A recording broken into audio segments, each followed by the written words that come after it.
You learned how to open the front door with a house key hanging from a string around your neck before you learned how to tie your shoes. You came home to an empty house. You made your own snack. You turned on the TV, and you waited. No one asked if you finished your homework. No one checked in. And somewhere in that silence, your brain made a decision. A quiet, life-altering decision that you still carry with you today. You decided that no one was coming to save you. That belief kept you safe then. But now, it might be the very thing keeping you trapped. We need to talk about the psychological blueprint of the Latchkey kid. And why your fierce independence might actually be a prison. You call it being low maintenance. You pride yourself on not needing anyone. When a relationship gets messy, you leave before they can leave you.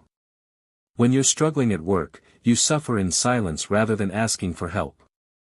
When a friend asks, "How are you, really?" you give the one-word answer. Fine. Because fine is safe. Fine doesn't require vulnerability.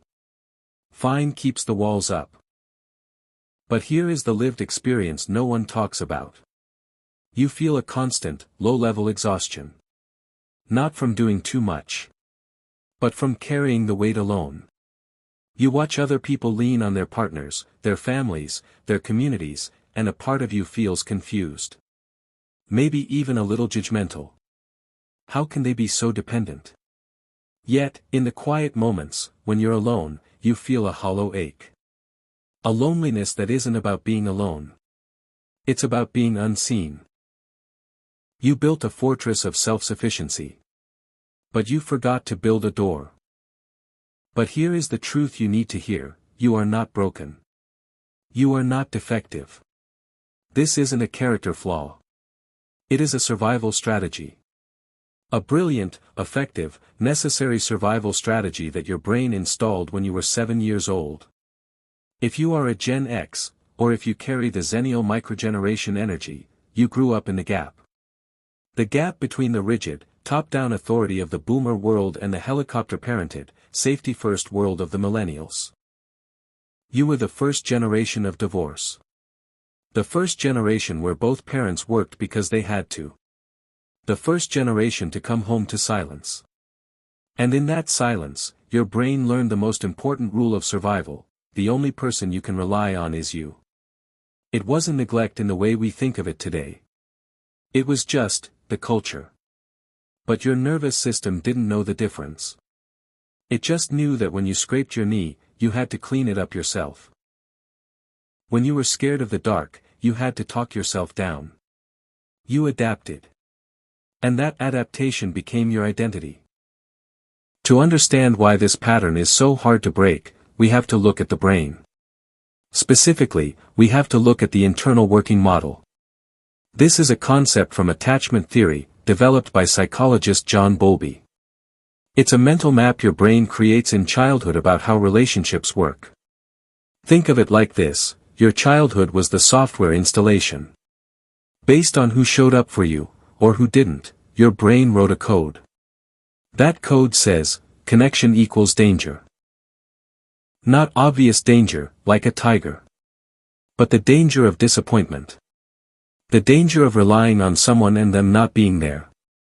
So your brain built a defense mechanism: compulsive self-reliance. It's a simple cause and effect loop. Cause: a need arises, emotional support, help with a task.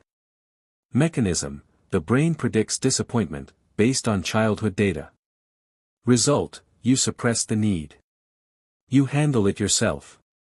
You feel a temporary sense of safety and control. Reinforcement: the brain says, see? You didn't need them. You're safe.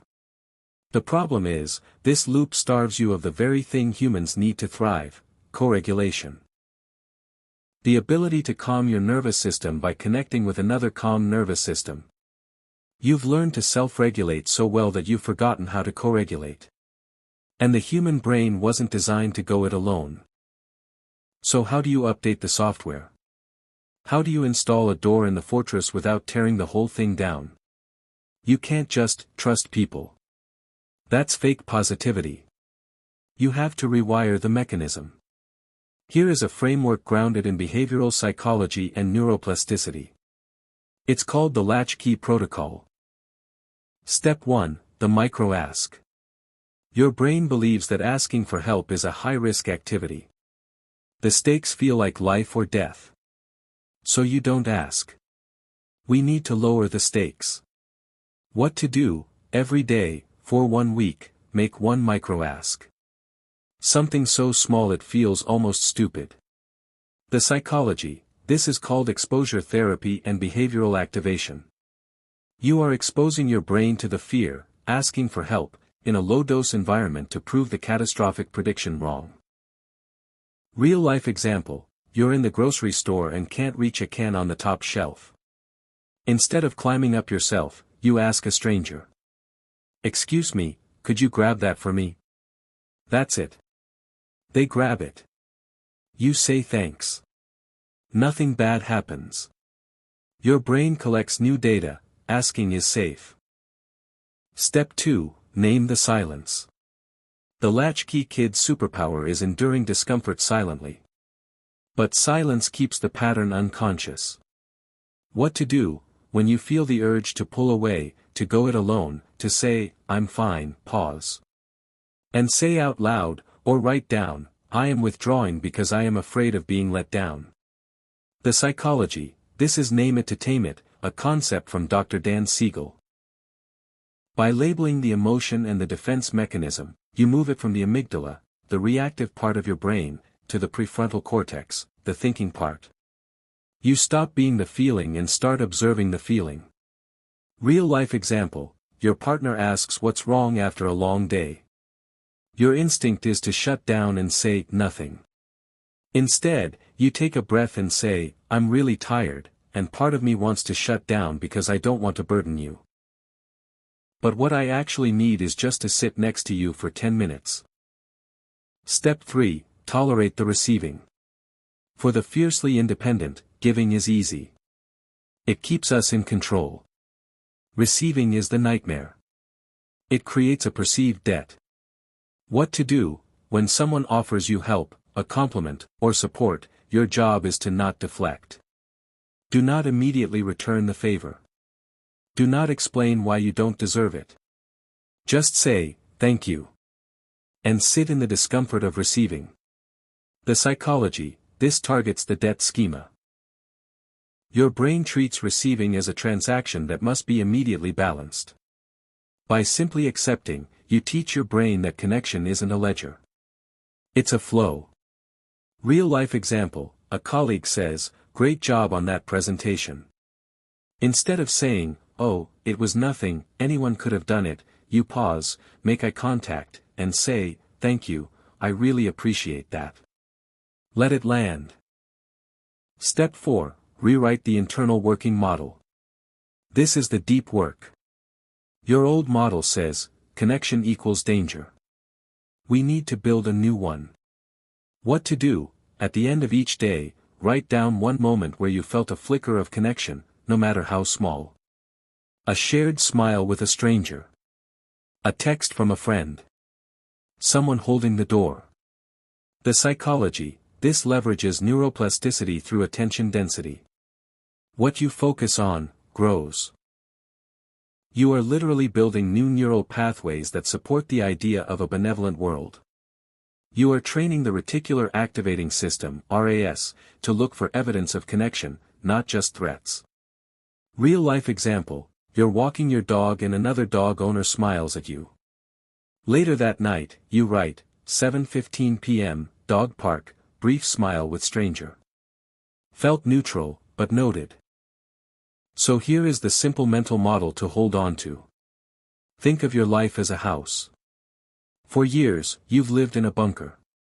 Thick walls. No windows. Safe from attack, but cut off from the sun.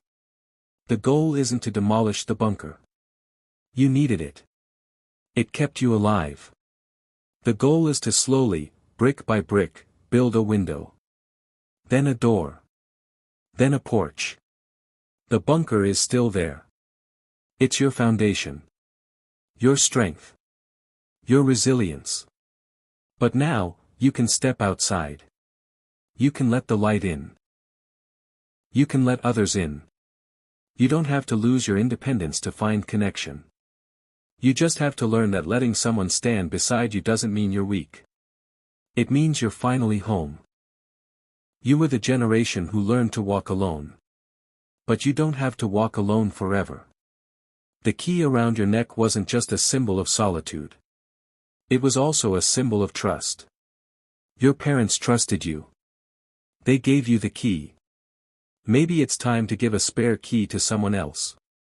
Not because you can't open the door yourself, but because it's nice to have someone waiting inside.